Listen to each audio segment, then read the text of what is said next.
අයිබෝන් කියලා පිළිගන්නවා channel එකට යාළුවනේ. අද මම ඔයගොල්ලන්ට කියලා දෙන්න යන්නේ YouTube channel එකට ඔයගොල්ලෝ YouTube channel එකට වීඩියෝ එකක් අප්ලෝඩ් කරාට පස්සේ හොඳ thumbnail එකක් හදාගන්න විදිය. thumbnail හදන විදිහ ගොඩක් තියෙනවා ඔයගොල්ලෝ දන්නවා. මම කියලා දෙන්න හදන ගොඩක් ලේසි විදියක්. මමත් thumbnail හදන්නේ මේ විදියට. මම අද ඔයගොල්ලන්ට මේ විදිය කියලා දෙන්න.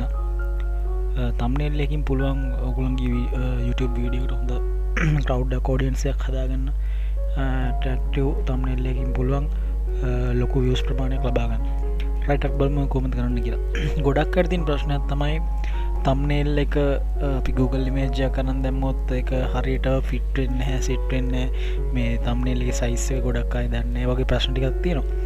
අපි මේ PowerPoint වලින් හරිම ලේසියෙන් අපිට thumbnail එකක් හදා ගන්න පුළුවන්. ගොඩක් අය Photoshop වලින් හදනවා. ටිකක් මම හිතන්නේ Photoshop වලට වඩා මේ ලේසියෙන් විදිහ තමයි PowerPoint වලින් හදන්න ඕන කෙනෙක්ගේ PC එකේ තියෙනවා. ගොඩක් අපි use කරන අඩුයි මේක.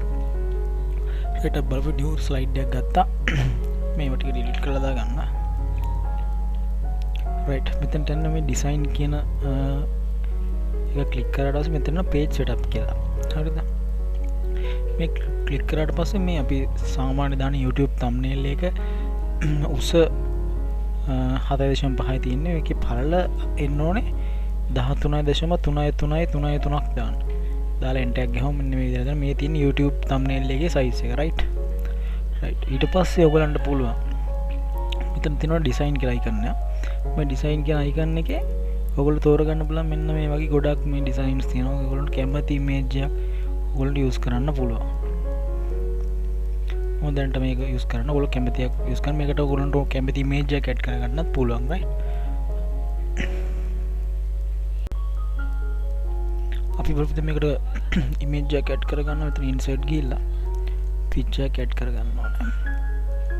ඔයගොල්ලෝ කැමති picture එකක් add කරගන්න. මම මේ තියෙන මොකි picture එකක් add කරගන්නම් දැනට. මෙතනින් ඔයගොල්ලෝ sizes වෙනස් කරන්න පුළුවන්. මෙතනින් පුළුවන් ඔයගොල්ලන්ට මෙතන insert ගිහිල්ලා text box එකක් ගන්න. මෙතන ගන්න how to teach your child. ඔල්කම් දෙයක් ගන්න මේ sample එකක් විදිහට මේ කරන්නේ. මෙතන size එක වෙනස් කරගන්න පුළුවන්.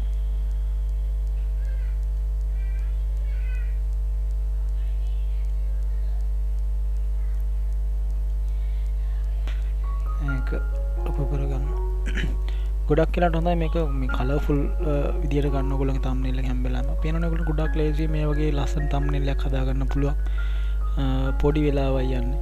මේ font මම පොඩි දේවල් කතා කරන්නේ නැහැ. ඔයගොල්ලෝ දන්නවා මෙතනින් bold කරන්න පුළුවන්, මේක ඇල කරන්න පුළුවන්, underline කරන්න පුළුවන්. මෙතනින් font එක තෝරන්න පුළුවන්, font size එක තෝරන්න පුළුවන්, font colors ඒ වගේ පුළුවන්. මේක මෙතනින් shape හදන්න පුළුවන්.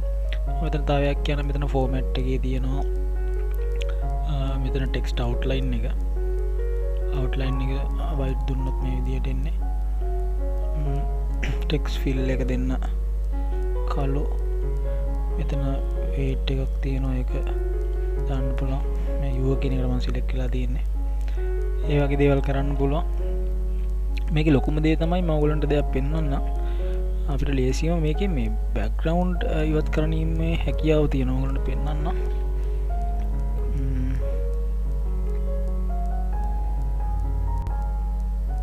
මම මේකට insert කරගන්නම්. මෙන්න මේ image එක. මේ වුණාම මෙන්න මේ සුදු පාට වටේට තියෙනව නේද? ඔන්න ඔයගොල්ලන්ට ටික කරදරයි කියලා හිතන්නකෝ. මට ඕනේ දැන් මේකේ මට මේ හරිය විතරක් ගන්න ඕනේ කියලා හිතන්නකෝ. නෑ මේ කොළ පාට රවුම් විතරක්. ඒතර මේක double click කරන්න. click කරන එතන එනවා remove background කියලා. මේ click කරලා පස්සේ හරියම පහසුවෙන් අපිට Photoshop use නොකර අපිට මේක ඉවත් කරගන්න පුළුවන්. මෙතනින් keep changes දෙන්න. ඉතාමත් පහසුවෙන් අපිට මේ දේවල් හදාගන්න පුළුවන්කම තියෙන මේ icons වලට ඔයගොල්ලෝ ගිහිල්ලා බලන්න මේ tab menus වලට මේකේ pictures මේක ඔක්කොම ඔයගොල්ලෝ මට කරන්න time නැහැ මේ ඔක්කොම use කරලා බලන්න ඔයාලට ලස්සන thumbnail එකක් හදාගන්න. ඊට පස්සේ මෙතන file ගිහිල්ලා save as යන්න. මෙතන PowerPoint presentation කියන එක JPEG වලට දෙන්න. JPEG වලට දීලා කැමති නමක් දීලා save කරගන්න. මේ විදියට ඔයාලට ලස්සන thumbnail එකක් හදාගන්න පුළුවන්. මේක YouTube channel එකට දාන්න. මේ වගේ තවත් මම ඔයගොල්ලන්ට ලේසි ක්‍රම මම කියලා දෙන්නම්. යාළුවනි මේ මගේ channel එකට ඔයගොල්ලෝ subscribe කරන්න. බෙල් අකුණත් click කරන්න. ඊට පස්සේ මම ඔයගොල්ලන්ට වීඩියෝ එකක් දාපුවම ඔයගොල්ලෝ ගාවට එනවා. යාළුවොත් එක්ක බෙදා ගන්න. subscribe කරන්න කරුණාකරලා. thank you.